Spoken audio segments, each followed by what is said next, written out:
Ladies and gentlemen, thank you for being such good sports. You may all return to your seats.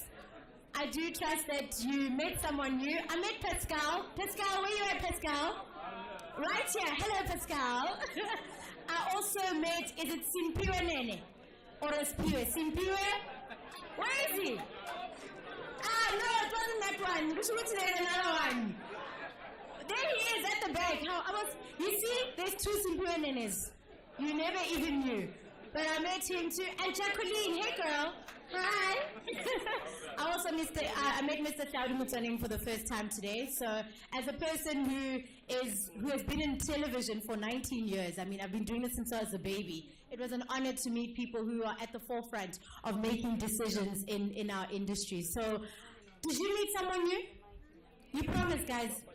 Otherwise, we're going to do a quiz now, and if you just met the people from work and you said, oh, it's so nice to be here, can't wait until the party starts. I'm waiting for the after party. Well, I hope that revived you, got you moving, and that you truly do leave here with a smile on your face and feeling a little happier, because you can always, as I said earlier, learn something new from people that you know nothing about. And it's just always a pleasure to see people smiling, and that's what I saw during this whole exercise. People smiling, being happy, and just keeping it moving. And someone even said, you're a special host. That was you, Pascal, right? Thank you. It's little things like that. When somebody tells you you look nice, because you don't know.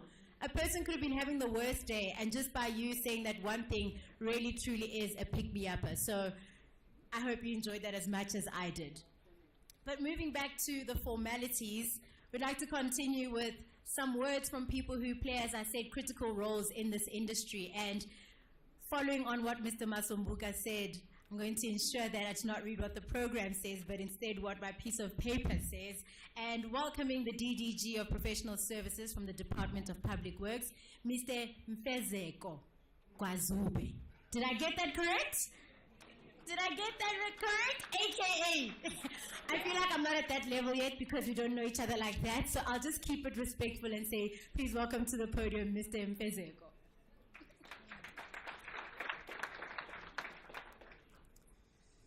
Ladies and gentlemen, good evening. I hope everybody's having a good time.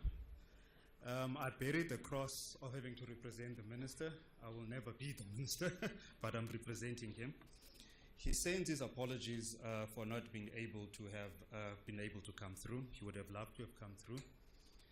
There were events that happened that he couldn't get out of. His message is a very light, noted message, especially in the context of the previous speaker's speech. It is not a speech, it is actually a note. But before I get to the note, I want to say something to the MC. And I also want to say to the participants who are here tonight.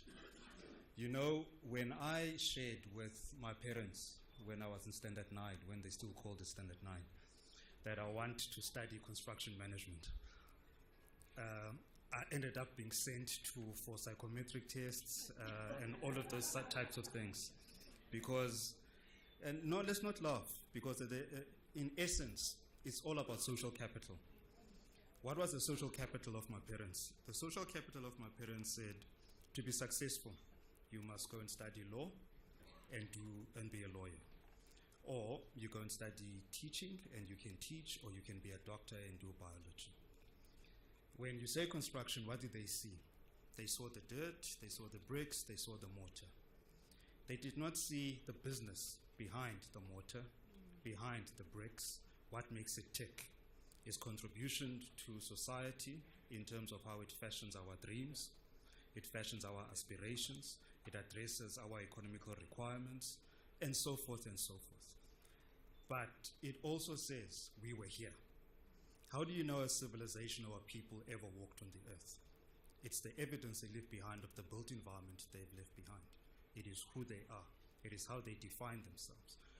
Some people will call it architecture, to say that's how you express yourself in the ultimate, to say this is who we are. One of the things I do enjoy when I walk around in South Africa, in the cities and the towns, is the architecture that I see in all the cities and the towns. And there's a challenge I want to put out to the people who are sitting in this room.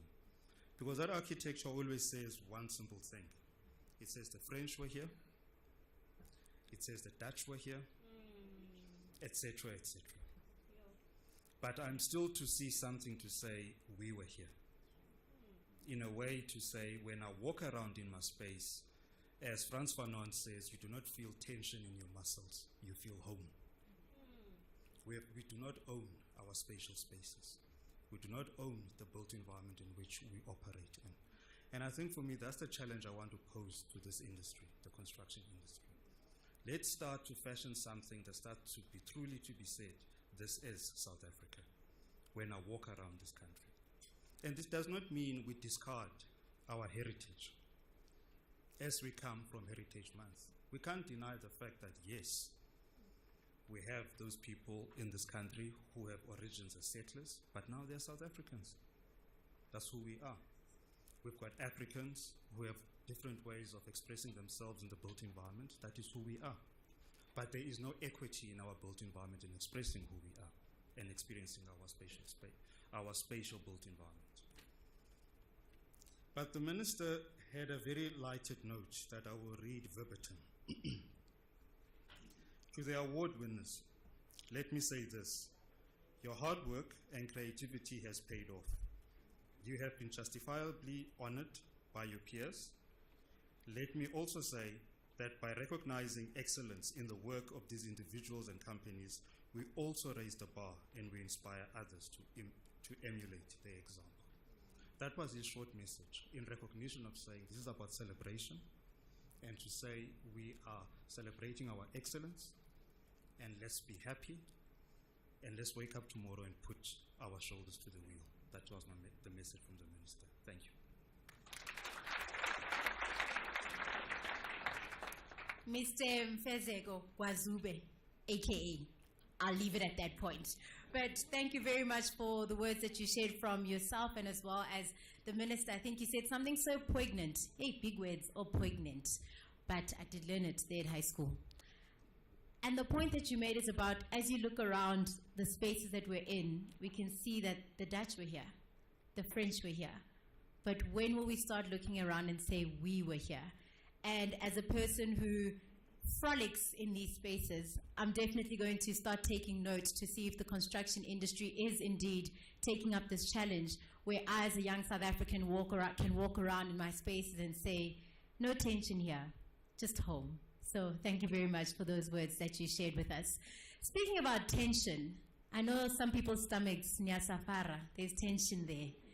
There are noises that are coming that are just making you nervous, especially when you're so nervous that the person next to you can hear what's going on within the tension that is happening here.